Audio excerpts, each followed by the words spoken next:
es la oración del arrepentimiento.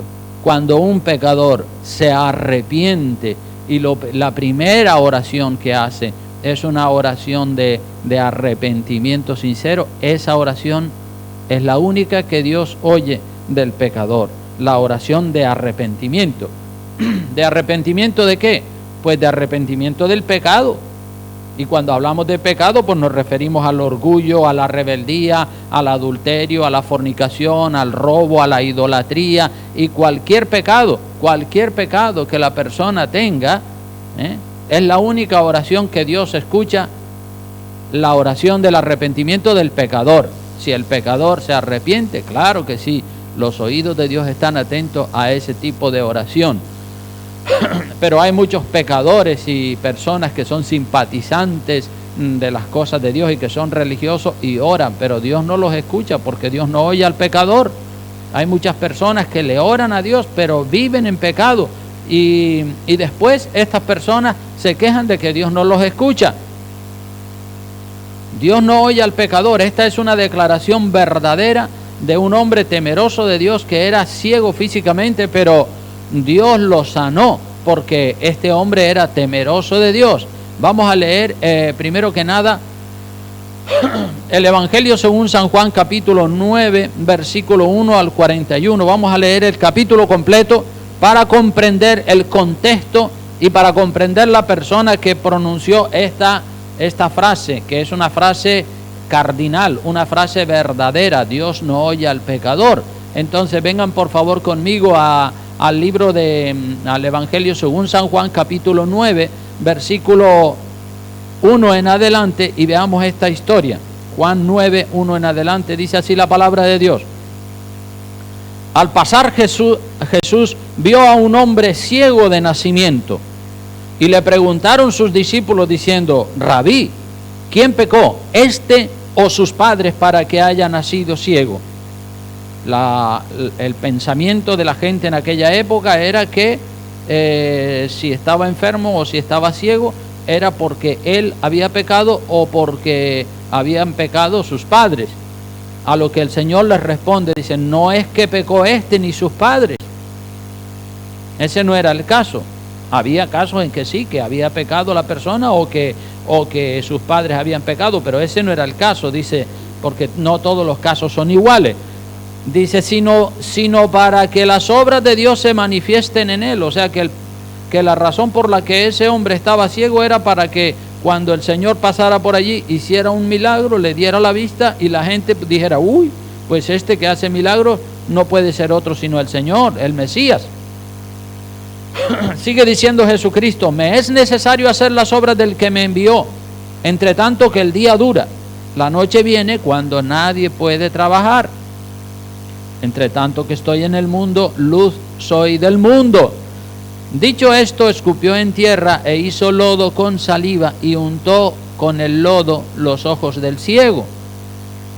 No que le tiró un pastuño allí, como dicen algunos, en los ojos, sino que hizo lodo y untó los ojos del ciego.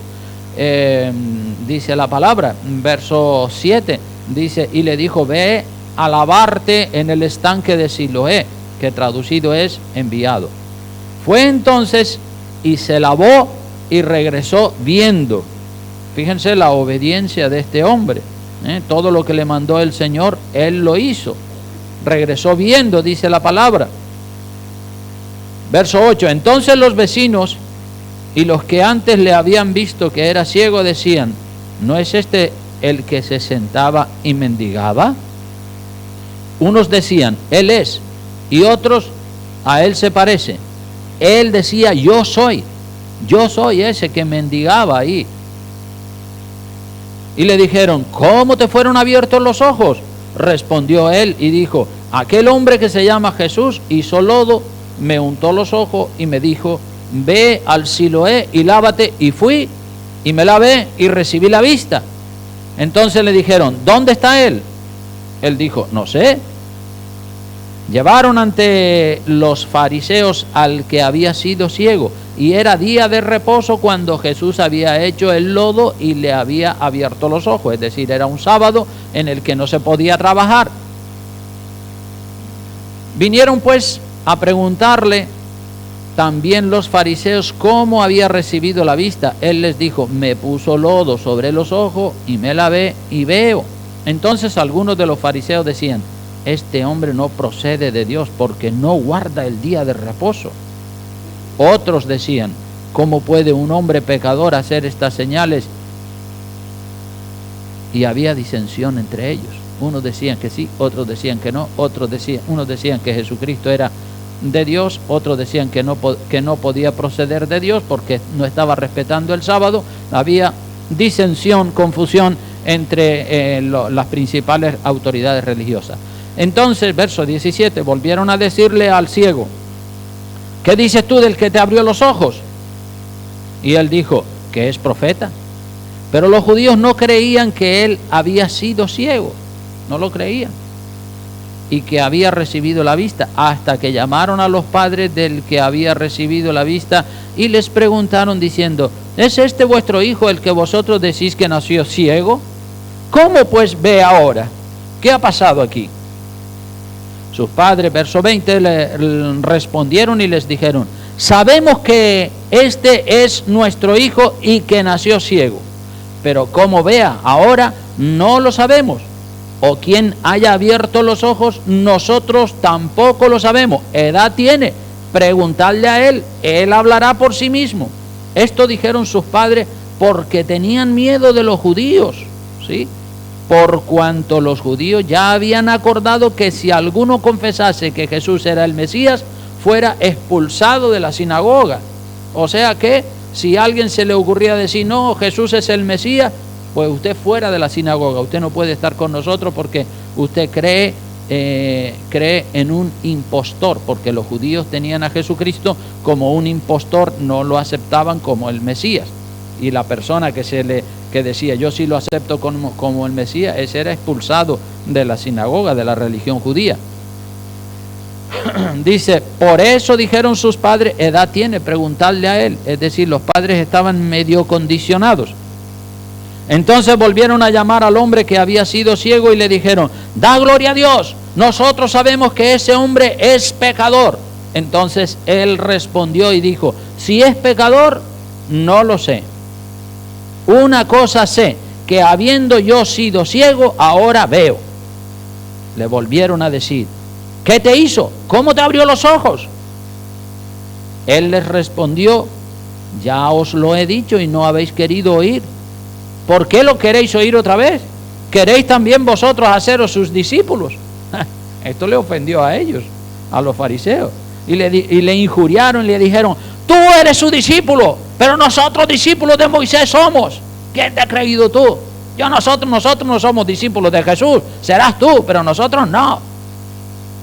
Siguen diciendo: nosotros sabemos que Dios ha hablado a Moisés, pero respecto a ese, mira con qué desprecio hablan de Jesucristo.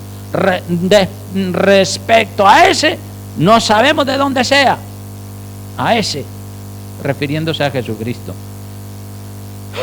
Respondió el hombre y les dijo: pues esto es lo maravilloso, que vosotros no sepáis de dónde sea, y a mí me abrió los ojos. Y sigue diciendo: el que había sido ciego, mira, ahí está la declaración, Dios no oye al pecador, lo dice el ciego, que era un hombre temeroso de Dios. Y sabemos que Dios, habla en plural, ¿verdad? Sabemos, todo el mundo sabía que Dios no oye a los pecadores. Dios no oye a los pecadores, pero si alguno es temeroso de Dios y hace su voluntad, a ese oye. O sea que, fíjense lo claro que es un hombre que había sido ciego, pero tiene una claridad, ciego físicamente, pero tiene una claridad mental impresionante. Sabemos que Dios no oye a los pecadores. Nadie le refutó ese argumento, porque también los judíos creían que sí, que efectivamente Dios no oye a los pecadores, pero si alguno es temeroso de Dios y hace su voluntad, a ese oye.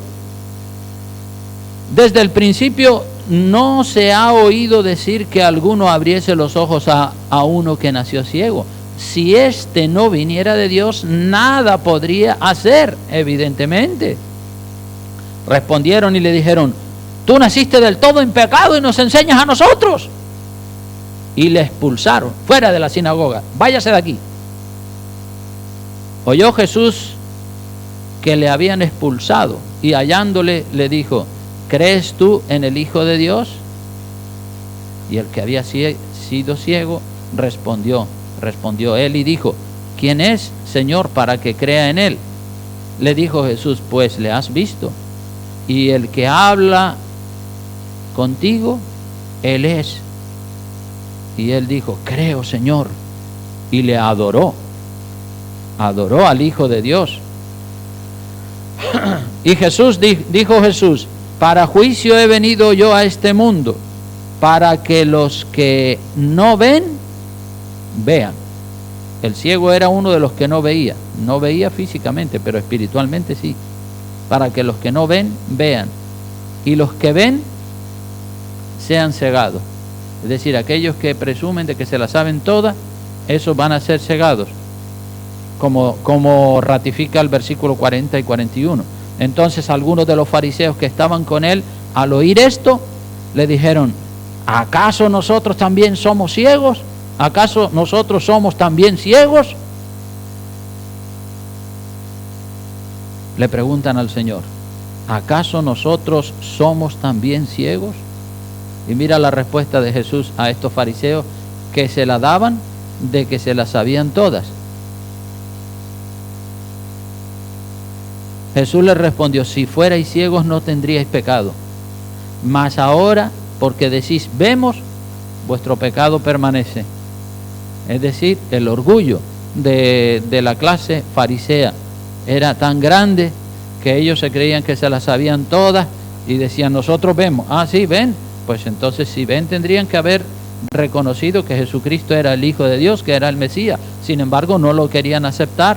Entonces, pues, porque decís vemos, vuestro pecado permanece. Si fueran ciegos y no entendieran y admitieran que son ciegos y que no saben, no tendrían pecado. Pero como ellos se la echan y presumen de que se la saben todas, pues el pecado de ellos permanece, porque es el orgullo. Es bueno, hermanos, hacerle entender a tanta gente, simpatizantes y aún personas que se consideran cristianos, que si viven en pecado, pierden su tiempo orando y esperando que Dios les conteste sus oraciones. El arrepentimiento de corazón es el primer paso para acercarse a Dios y ser escuchado por Dios. Y hay muchas personas que no se arrepienten de sus pecados, pero oran y oran y oran y oran y le retuercen la mano a Dios para que Dios haga lo que ellos quieren, pero no se arrepienten de sus pecados. Entonces, por eso digo que el título del mensaje: Dios no oye al pecador. Y esto nosotros tenemos que enseñárselo a la gente, porque la gente se cree que sí, que efectivamente que Dios los oye, aunque estén fornicando, adulterando, mintiendo, engañando, haciendo todo tipo de barbaridades. Se creen que pueden orar y que pueden pedir: Señor, sáname, sana a mis hijos, dame un trabajo, dame esto, dame lo otro. No, así no es. Tienen que arrepentirse. Dios no oye al pecador, aunque el pecador sea religioso y sea cristiano evangélico y esté viniendo a la iglesia y lea la Biblia, pero si vive en pecado, Dios no lo oye, porque es una persona que sabe hacer lo bueno y no lo hace, está pecando. Esta gran verdad de que Dios no oye al pecador está respaldada con muchos pasajes de las Escrituras, no solamente este de Juan capítulo 9. Vamos a ver, por ejemplo, en el Salmo 34, versículo 15. Salmo 34, versículo 15, para que veamos la palabra. Gloria al nombre del Señor. Salmo 34, versículo 15 al 21. El salmista está orando y dice ahí David, en el versículo 15: los ojos de Jehová están sobre los justos y atentos sus oídos al clamor de ellos. Si tú eres un hombre justo, un hombre temeroso de Dios, apartado del mal, pues los ojos del Señor están sobre tu vida. Y tú como cristiano y yo como cristiano podemos orar y sabemos que Dios oye nuestras oraciones porque tenemos temor de Dios. No porque seamos mejor que nadie ni cosas así, sino porque respetamos las cosas de Dios y queremos mejorar nuestro cristianismo, ¿verdad? Dice El verso 16, la ira de Jehová está contra los que hacen mal, para cortar de la tierra la memoria de ellos. Verso 16, la ira de Jehová está contra los que hacen mal. Entonces, Dios no tiene los oídos abiertos a los que están haciendo mal. Los que están haciendo mal están bajo la ira de Jehová para cortar de la tierra la memoria de ellos. Verso 17 dice, claman los justos y Jehová oye y los libra de todas sus angustias. Los justos, no los pecadores. Cercano está, verso 18, Jehová a los quebrantados de corazón y salva a los contrictos de espíritu. Esta es la característica principal. Los quebrantados de corazón, los contrictos de espíritu, estar roto delante del Señor. ¿Cuántas veces hablamos de esto? De que el que se humilla será ensalzado, de que tenemos que estar rotos, de que tenemos que revisar nuestro corazón para sacar cualquier brote de orgullo, de arrogancia, de prepotencia que pueda haber en nuestro corazón. Muchas son las aflicciones del justo, dice el verso 19, pero de todas ellas le librará Jehová. O sea que el Señor libra a los justos. El verso 20 dice, Él guarda todos sus huesos, ni uno de ellos será quebrantado. Matará al malo la maldad, y los que aborrecen al justo serán condenados. Los que aborrecen al justo serán condenados. El Salmo 66, vengan por favor al Salmo 66, versículo 18 al 19. Allí dice también la palabra de Dios, si en mi corazón hubiese yo mirado la iniquidad, Salmo 66, versículo 18, el Señor dice que no me habría escuchado. Si en mi corazón hubiese yo mirado o amado o practicado la iniquidad, el Señor no me habría escuchado. Mas ciertamente me escuchó Dios, atendió a la voz de mi súplica. Otra vez ahí el salmista está diciendo que Dios lo escuchó, porque era hombre humilde. Pero si hubiese estado mirando la maldad, la iniquidad, Dios no lo había escuchado. El Proverbios capítulo 15, vengan a Proverbios capítulo 15, el sabio Salomón también nos ratifica esta gran verdad de que Dios no oye al pecador, que escucha al justo. Proverbios capítulo 15, versículo 29, allí dice la palabra, Jehová está lejos de los impíos. Jehová está lejos de los impíos, pero oye a la oración de los justos. Lejos de los impíos, pero oye la oración de los justos. Y el capítulo 28 del libro de Proverbios también, capítulo 28, versículo 9. Este es muy claro, este versículo. Dice, y coincide con esa frase que dijo el ciego, el que había sido ciego, que el Señor lo sanó. Dios no oye al pecador. Proverbios 28, versículo 9, dice, el que aparta su oído para no oír la ley, su oración también es como abominable. Es decir, que es repudiable, que Dios no escucha la oración. Si no tiene temor de Dios, si no quiere oír la ley de Dios y cierra su corazón a la ley de Dios, eso no es temor de Dios. Entonces, si ora, su oración es abominable. Dios no oye al pecador porque ama más el pecado que ama la ley que la ley de Dios. Y otro pasaje al que les quiero remitir también es Zacarías, capítulo 7, versículo 8 al 14. Zacarías, 2 libros antes del Nuevo Testamento, capítulo 7, versículo 8, dice así la palabra. Zacarías 7:8 dice, vino palabra de Jehová a Zacarías diciendo, así habló Jehová de los ejércitos diciendo, juzgad conforme a la verdad y haced misericordia y piedad cada cual a su hermano. No oprimáis a la viuda, al huérfano, al extranjero, ni al pobre, ni ninguno piense mal en su corazón contra su hermano. Pero no quisieron escuchar.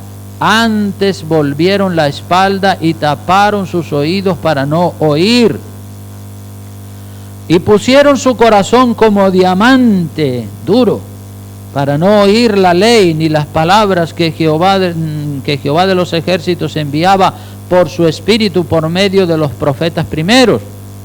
Vino por tanto gran enojo de parte de Jehová de los ejércitos, y aconteció que así como él clamó, como Dios clamó, y no escucharon, también ellos clamaron, y yo no escuché, dice Jehová de los ejércitos. Y el verso 14 dice, sino que los esparcí con torbellino por todas las naciones que ellos no conocían, y la tierra fue desolada tras ellos, sin quedar quien fuese ni viniese, pues convirtieron en desierto la tierra deseable. En otras palabras, que Dios deja bien claro, no solo con una escritura, sino con muchos pasajes de la escritura, que Dios no oye al pecador. La gente vive en pecado. La gente que vive en pecado, si le oran a Dios, Dios no los va a escuchar. Lo primero que tienen que hacer es limpiarse de sus pecados. Primero arrepiéntase, renuncia a la vida de pecado, dejando de pecar, dejando de desobedecer a Dios, y luego ya podrá orar a Dios con dignidad y con un corazón limpio, con un corazón puro. Muchos cristianos o personas que se llaman cristianas, que viven en pecado, deberían de hacer la oración del publicano. Sí, la oración del publicano de Lucas capítulo 18, versículo 9. Acompáñenme por favor a Lucas 18, 9. Ahí está la oración del publicano. Dice la palabra, a unos que confiaban, Lucas 18, 9, a unos que confiaban en sí mismos como justos y menospreciaban a los otros, dijo también esta parábola. Fíjate, a unos que confiaban en sí mismos como justos, que eran orgullosos y arrogantes, y menospreciaban a los otros.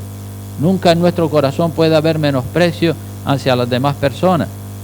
Podemos ser justos y estar convencidos de que somos justos y temerosos de Dios, pero no tenemos por qué menospreciar a los demás, allá cada uno con Dios. Pero estos presumían de que eran justos y miraban a la gente por encima de los hombros, menospreciaban a los demás, dijo también esta parábola. O sea, el Señor sabe a quién decirle y qué cosa decirle. Y les dice esa parábola del verso 10. 2 hombres subieron al templo a orar. Uno era publicano, uno era fariseo y el otro publicano. ¿Sí? Publicano, un pecador, y un fariseo, un hombre muy religioso.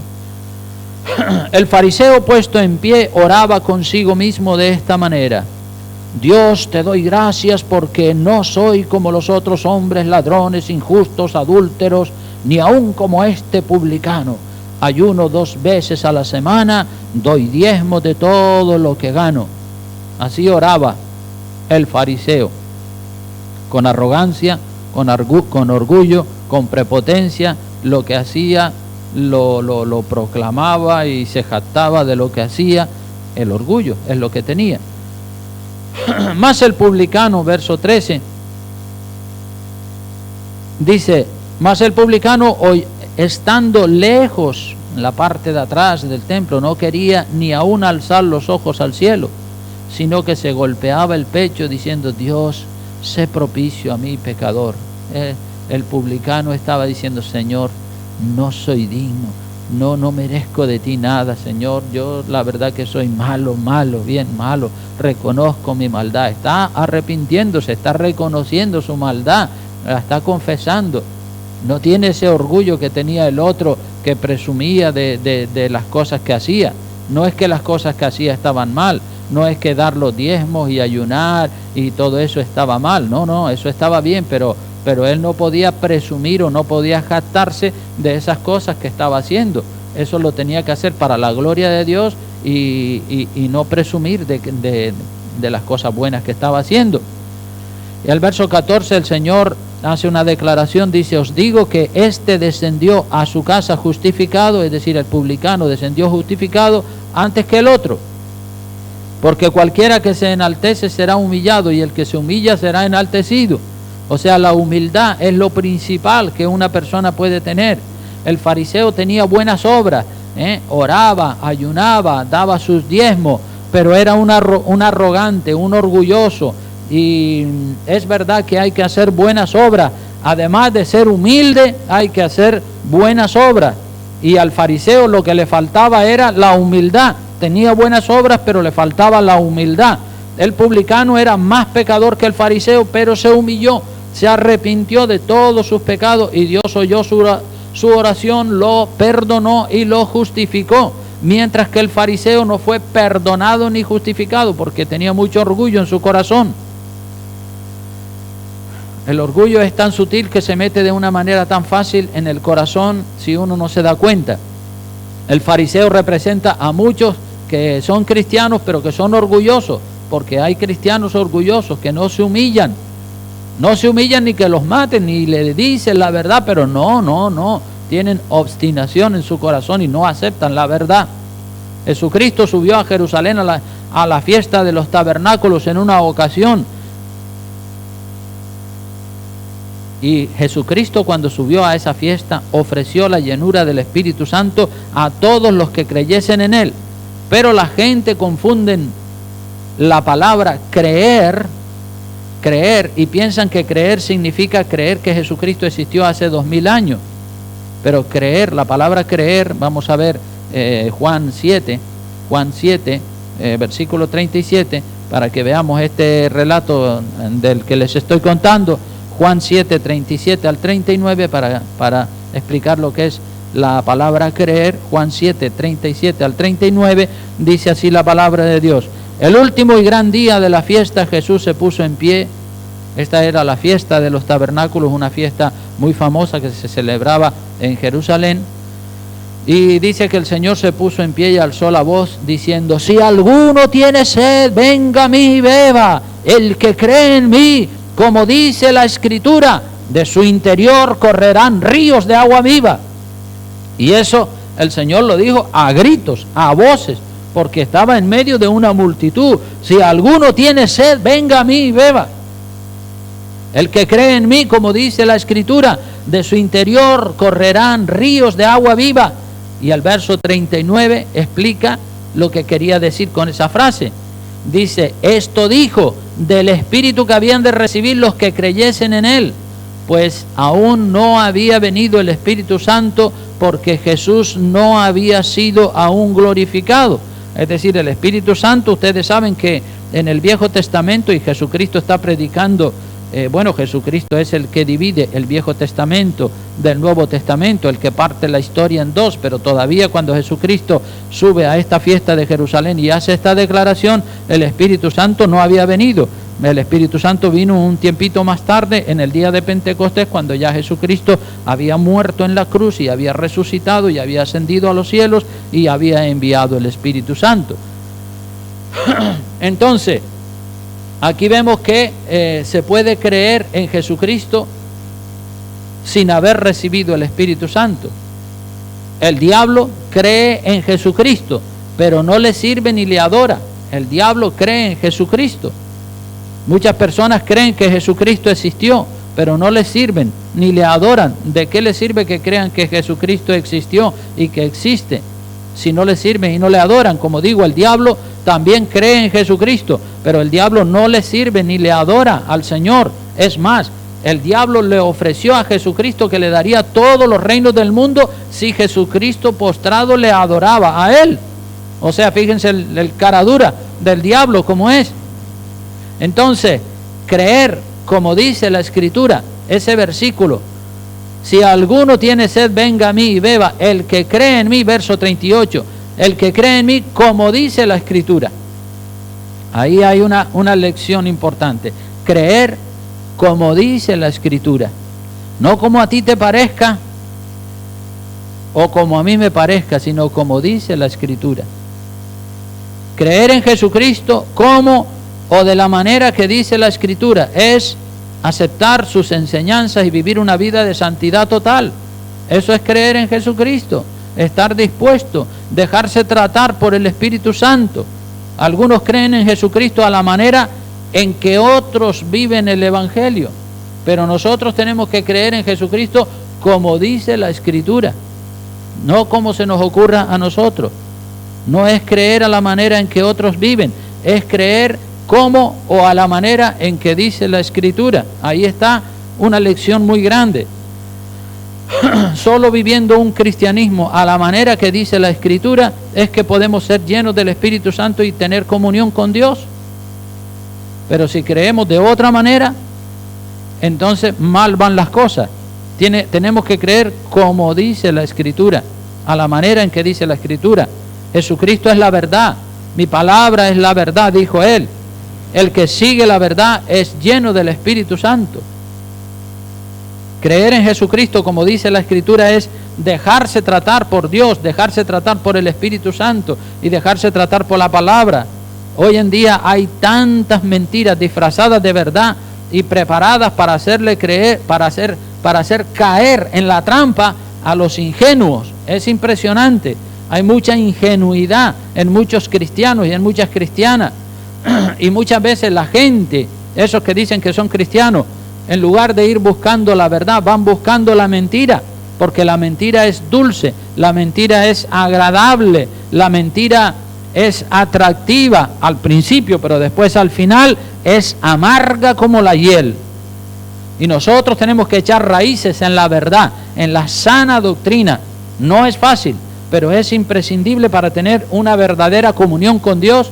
Es imprescindible echar raíces en la verdad, echar raíces en la Escritura. Si alguno cree en mí, dijo el Señor, como dice la Escritura. Se puede creer en Jesucristo y estar predispuesto a vivir como vivió Jesucristo, sin haber recibido el Espíritu Santo. Porque cuando Jesucristo pronuncia esta frase, está invitando a la gente a que crean en Él, y todavía no habían recibido el Espíritu Santo. Ustedes saben que hay un pasaje en la Biblia que dice, la fe viene ¿por dónde? Por el oír. ¿Y el oír de qué? De la palabra de Dios. Entonces, no es necesario tener al Espíritu Santo para creer. El Espíritu Santo viene sobre la persona cuando ésta ha creído y se ha predispuesto a entregarle su vida al Señor. En el versículo 39 queda claro el concepto de que primero es creer y segundo es ser lleno del Espíritu Santo. El Espíritu Santo es la tercera persona de la Trinidad y quiere entrar en los corazones y quiere entrar en las personas. Pero si una persona está llena de inmundicia y llena de pecado, aunque esa persona invite al Espíritu Santo a entrar, el Espíritu Santo no va a entrar en una persona que está llena de maldad y llena de pecado. Si usted va a entrar a tomar posesión de una vivienda y esa vivienda está llena de suciedad, de vómitos y de porquerías, de telarañas y de lagartijas, usted no se mete a vivir en esa vivienda así tal como está. Primero tiene que barrer, limpiar, sacar toda la basura, los vómitos, los excrementos, todo lo que haya por allí, las telarañas, las lagartijas, y después usted se mete en esa vivienda después que la ha limpiado y que la ha pintado y que la ha perfumado. Pero nadie se mete en una vivienda hecha un asco sin haberla. Nadie se mete a vivir en una vivienda hecha un asco si primero no la limpia. Y así hace el Espíritu Santo, ¿verdad? El Espíritu Santo no quiere morar en medio de la suciedad o del pecado. Entonces, cuando alguien invita al Espíritu Santo a entrar en su corazón sin haberse arrepentido de sus pecados, pues el Espíritu Santo no va a entrar. Ahora, si la persona se arrepiente, reconoce su orgullo, reconoce su pecado y se aparta del pecado y le entrega su vida, entonces claro, el Espíritu Santo va a entrar rápidamente. Entonces, el Señor dice, si alguno tiene sed, venga a mí y beba. Lo primero es la sed. Lo segundo es beber agua para satisfacer la sed, ¿verdad? Por lo general nadie bebe agua si no tiene sed. Cuando tiene sed es cuando bebe agua, ¿verdad? Usted puede llevar el caballo al río para que beba agua, pero si el caballo no quiere beber porque no tiene sed, entonces usted no puede obligar al caballo a que beba agua porque no tiene sed. Usted le pone allí el agua del río, pero él no quiere beber porque no tiene sed. Y así mismo sucede hoy en día. Usted le puede presentar a Jesucristo, que como todos sabemos Jesucristo es el agua de vida. Usted se lo puede presentar a la gente para que beban de Él y se sacien, pero si la gente no quiere no quiere aceptar a Jesucristo porque no tienen sed de Dios, entonces nosotros no podemos obligar a la gente a que acepten a Jesucristo. Lo único que nos queda es orar por la gente y clamar: Señor, mira, Dios mío, están hartos de agua putrefacta, de agua del mundo, ábrele el entendimiento para que acepten a Cristo. La única arma que como pueblo de Dios nos queda para ganar almas, después de haberles predicado el Evangelio, es la oración y es la intercesión, ¿verdad? Porque cuántas veces le habla uno y le trata de predicar la palabra y la gente pone una defensa y ponen argumentos. Entonces ya no nos queda sino la oración: Señor, Señor, ablándale el corazón, trae sed a esas personas. ¿Y por qué será que la gente no tienen hambre y no tienen sed de Dios? ¿Por qué será? Pues yo creo que es porque vivimos en tiempos de apostasía, hermanos. Nos ha tocado vivir en tiempos muy malos, tiempos de apostasía, de materialismo, de modernismo, con tantos avances tecnológicos y científicos. La gente confía en la ciencia, confía en el dinero, en el bienestar económico. Y entonces dicen: no, ¿para qué quiero a Dios? No lo necesito, tengo buenos médicos, tengo dinero, tengo de todo. Confían en su dinero, confían en el bienestar económico, confían en los avances científicos y en las mejoras tecnológicas que ha experimentado la ciencia médica. Sucede como en tiempo de Jeremías. Vamos a ir ya concluyendo este mensaje, pero quiero que vengan a Jeremías capítulo 2, versículo 11 al 24. Jeremías, este varón de Dios, le tocó vivir una época bien difícil al profeta Jeremías. Fue en tiempo del destierro del pueblo de Dios a Babilonia por los pecados. Jeremías 2:11, mira lo que dice. Jeremías 2:11 dice así la palabra: ¿acaso alguna nación ha cambiado sus dioses, aunque ellos no son dioses? Sin embargo, mi pueblo ha trocado su gloria por lo que no aprovecha. El pueblo de Israel había trocado la gloria de Dios por lo que no aprovecha, había cambiado los dioses. Tenían a Jehová, el Dios verdadero, pero le habían dado la espalda a Dios y se habían dedicado a adorar los ídolos. Verso 12 dice: espantaos, cielos, sobre esto, y horrorizaos, desolaos en gran manera, dijo Jehová. Porque dos males ha hecho mi pueblo: me dejaron a mí fuente de agua viva y cavaron para sí cisternas rotas que no retienen agua. Eso fue lo que hizo el pueblo de Israel, y eso es también lo que hace mucha gente hoy en día. Le dan la espalda a Dios y siguen a un hombre y siguen a una religión y buscan en el hombre, no buscan en Dios ni en su palabra. Me dejaron a mí, dice la palabra, fuente de agua viva. Jesucristo es la fuente de agua viva. Y cavaron para sí cisternas rotas que no retienen agua. ¿Es Israel siervo o esclavo? ¿Por qué ha venido a ser presa?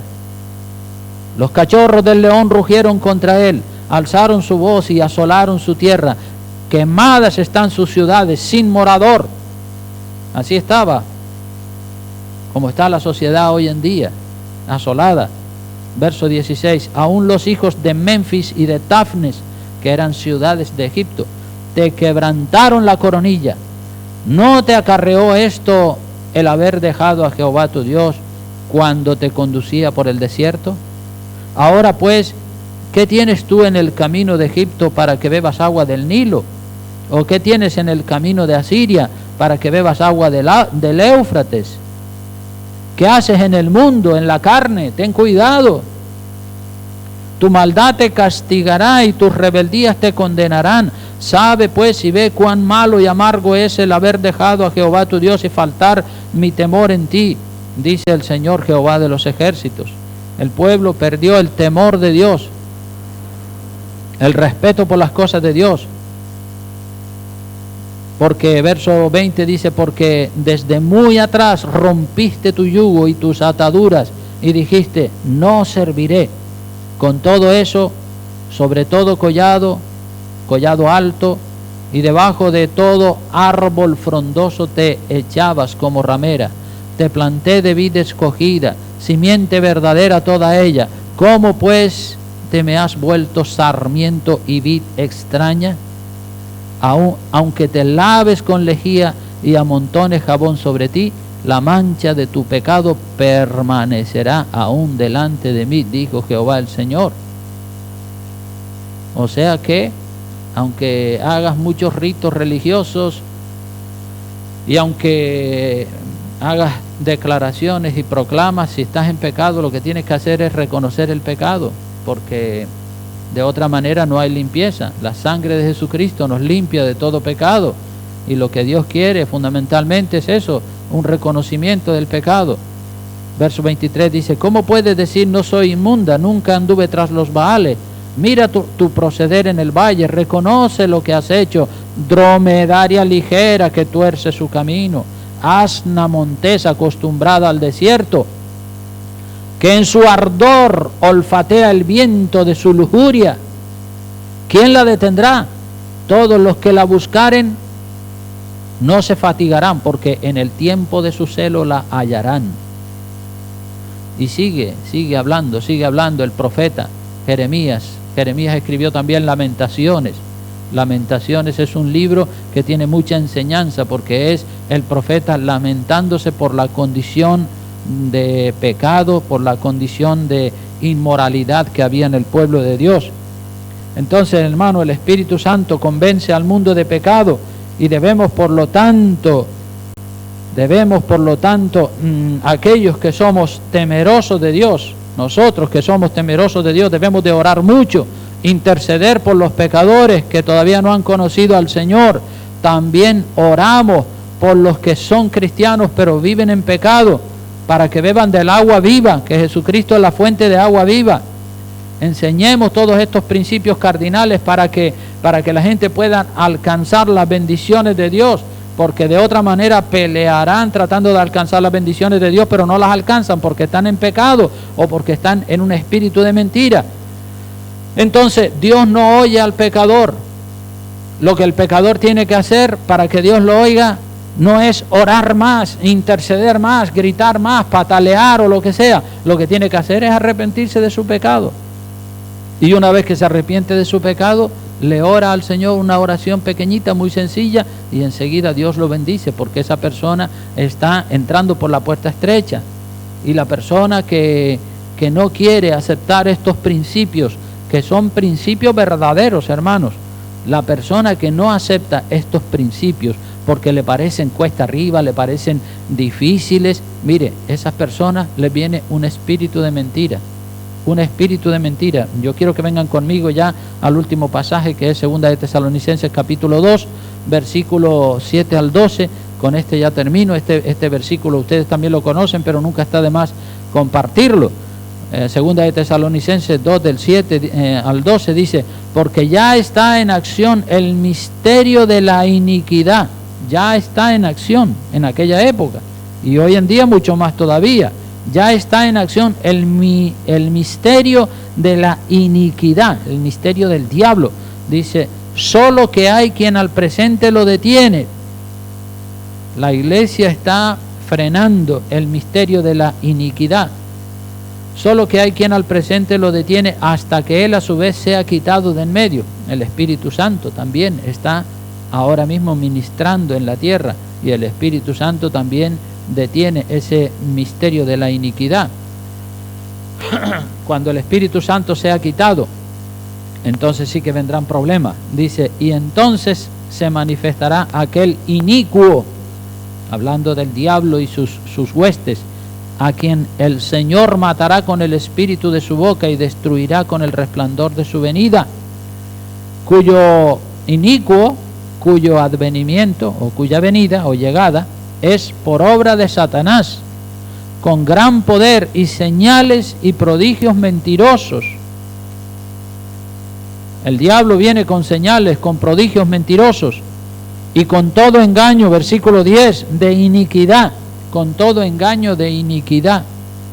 Una de las armas que más utiliza el diablo es el engaño, y disfraza las mentiras y los engaños con versículos de la palabra para que la gente se lo trague. Con todo engaño de iniquidad para los que se pierden, el engaño y la iniquidad va para los que se pierden, por cuanto no recibieron el amor de la verdad para ser salvos. No recibieron el amor de la verdad.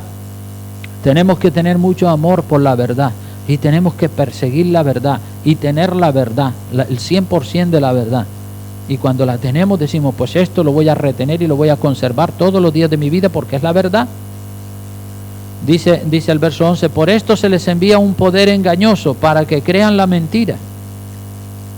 O sea que los que rechazan la verdad, porque la verdad es un poco difícil, es un poco cruda, es un poco dura, es un poco incómoda, es la puerta estrecha, hay que humillarse, la gente quiere vivir en su mundo de pecado, pero no quieren entrar por esa puerta estrecha, están rechazando la verdad.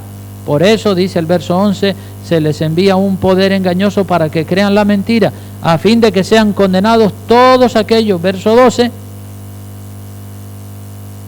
a fin de que sean condenados todos los que no creyeron a la verdad.